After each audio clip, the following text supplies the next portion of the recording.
Me llamo Ezequías y esta es mi historia. Mi relato es un destacado ejemplo de la intervención divina y la vida de su pueblo.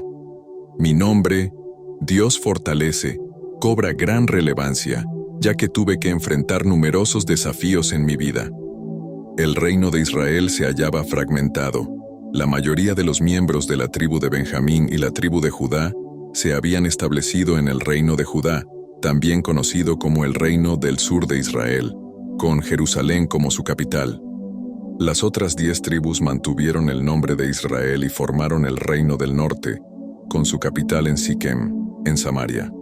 Soy el hijo de Acaz, el rey de Judá, un monarca impío que se alejó de Dios y cometió actos abominables, como la adoración de ídolos y sacrilegio en el templo del Señor.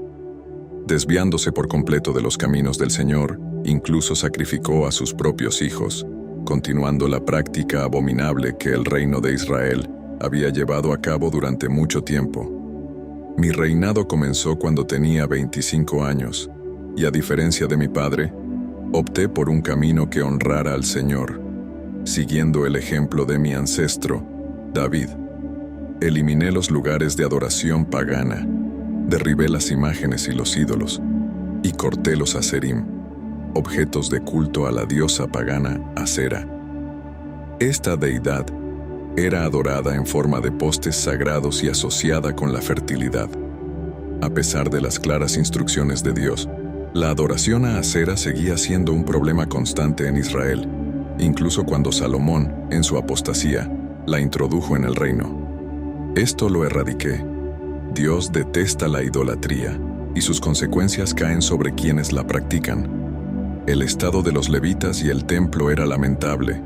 Los levitas, descendientes de Leví, constituían una tribu de israelitas, y entre ellos se seleccionaban a los sacerdotes encargados de los rituales en el tabernáculo o el templo. A pesar de la ley que establecía que todos los sacerdotes debían ser levitas, no todos los levitas eran sacerdotes.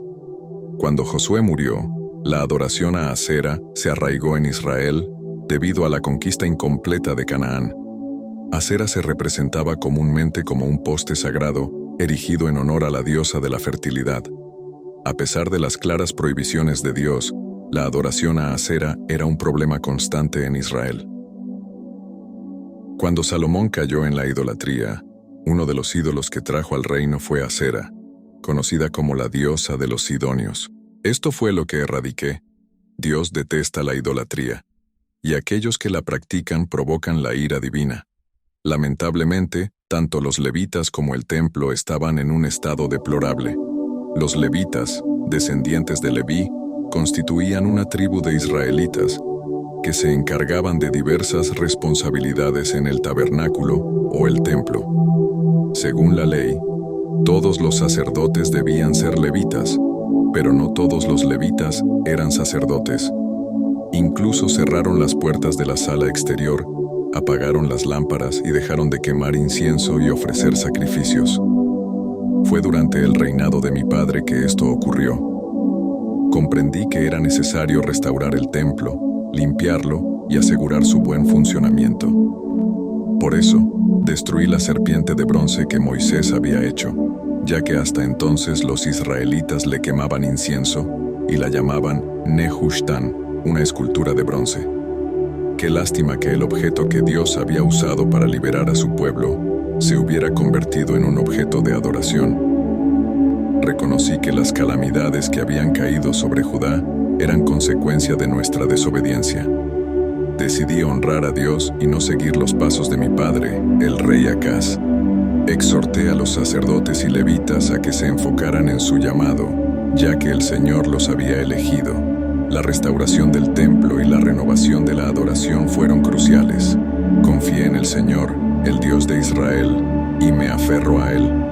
En el 4º año de mi reinado, que coincidió con el 6º año de Oseas, rey de Israel, Salmaneser, rey de Asiria, sitió Samaria y la tomó. El reino del norte, Israel, llegó a su fin. El castigo divino, advertido repetidamente a través de los profetas, finalmente se ejecutó. A raíz de esta derrota, Samaria fue capturada y gran parte de la población fue llevada cautiva. Yo, por proteger a Judá y renovar nuestra alianza con el Señor. El reino del norte, Israel, estaba en su punto más bajo, pero aún había una oportunidad para el arrepentimiento y la restauración, aunque muchos se negaban a escuchar a los profetas. Finalmente, mi reinado también llegó a su fin, pero a lo largo de mi vida, traté de hacer lo que era recto ante los ojos del Señor. También escribí una historia de mis acciones y victorias, que se encuentra en el libro de las Crónicas. Mi historia y mi nombre son un recordatorio de la importancia de seguir los caminos de Dios y el valor de la obediencia. Aunque enfrentamos desafíos y consecuencias de los pecados de nuestros antepasados, el arrepentimiento y la fidelidad pueden llevar a la restauración. Mi vida y mi legado son un testimonio de eso. Eran como las plantas del campo, la hierba verde como la hierba en los tejados se quema antes de crecer. Pero yo, el Señor, sé que estás sentado, oh Sennacherib, estás saliendo, estás entrando, y te enfureces contra mí. Debido a tu furia contra mí y porque tu arrogancia y complacencia han llegado hasta mis oídos, pondré mi garfio en tu nariz y mi freno en tus labios, y te devolveré a Asiria por el camino por donde viniste. Entonces esta será la señal de estas cosas para ti, Ezequías. Este año comerás lo que crezca por sí mismo. En el segundo año, lo que brota voluntariamente.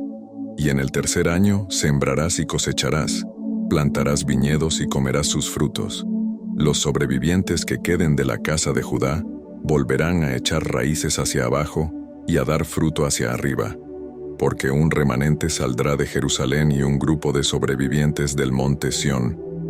El celo del Señor de los ejércitos lo llevará a cabo.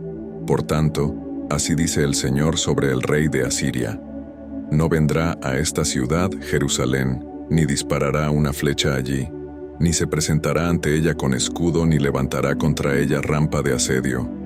Por el camino que vino, por el mismo camino volverá, y no entrará en esta ciudad, declara el Señor, porque protegeré esta ciudad para salvarla en consideración a mí mismo, y por mi siervo David. Y aconteció aquella noche que el ángel del Señor salió y mató a 185,000 hombres en el campamento de los asirios. Cuando los sobrevivientes se despertaron temprano en la mañana, mirad, los 185,000 de ellos estaban muertos.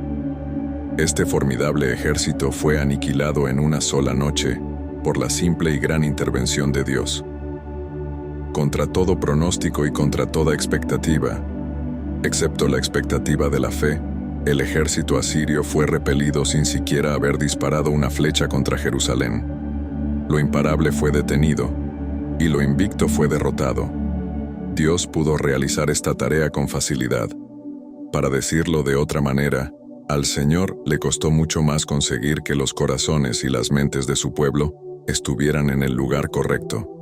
Una vez que así fue, a Dios le resultó sencillo delegar esta tarea a uno de sus ángeles. Esto sucedió tal como Dios lo había predicho. El rey asirio se marchó aún lleno de orgullo. El Señor Dios ha defendido a Jerusalén contra Sennacherib y su ejército. Solo hizo falta un golpe del ángel del Señor para librar a Judá de su enemigo. 185,000 soldados asirios murieron en un instante. El Señor es bueno. El rey asirio, como Goliat el filisteo, que se burló del Señor, había sido derrotado. Sennacherib, rey de Asiria, se marchó y regresó a su casa y vivió en Nínive. Después de esta retirada de Judá, Sennacherib encargó un registro. El registro habla de sus logros en Judá, a pesar de que no la conquistó.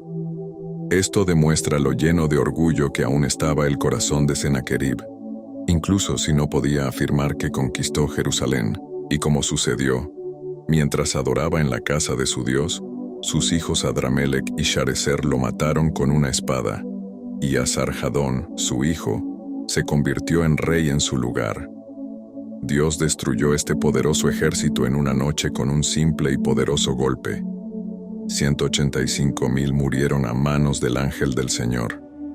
Contra todo pronóstico y contra toda expectativa, excepto la expectativa de la fe, el ejército asirio fue repelido sin siquiera haber disparado una flecha contra Jerusalén. Los imparables fueron detenidos y los invictos quedaron derrotados. Esto parece una gran victoria. Sin embargo, hubo una guerra que tuve que enfrentar que aún tengo que compartir. No era un hombre el que buscaba mi vida, sino el Señor mismo.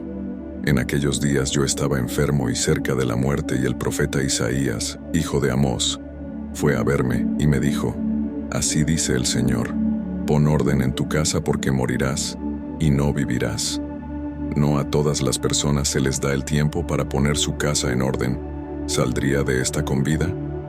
Me volví hacia la pared y recé al Señor diciendo: «Recuerda ahora, oh Señor, te ruego cómo he caminado frente a ti con verdad y con corazón leal, y he hecho lo que era bueno a tus ojos». Y lloré amargamente. Dirigí esta oración en privado a Dios y no a ningún hombre. Aunque Dios quería mi vida, solo a Él puedo acudir en busca de liberación. Después de eso, Isaías se fue y luego regresó. Me habló diciendo: «Esto es lo que dice el Señor, el Dios de David, tu padre, dice: He oído tu oración, he visto tus lágrimas, ciertamente te curaré. Al tercer día, subirás a la casa del Señor, y añadiré a tus días 15 años». Entonces Isaías dijo: «Tomad un puñado de higos». Así que los tomaron y los pusieron sobre el forúnculo y me recuperé. Dios me ha bendecido con 2 dones. Primero, me concedió el don de una vida prolongada. En segundo lugar, me concedió el don de saber que solo me quedaban 15 años. Me llamo Ezequías y esta es mi historia. Y si te inspira esta historia, suscríbete al canal y comenta abajo.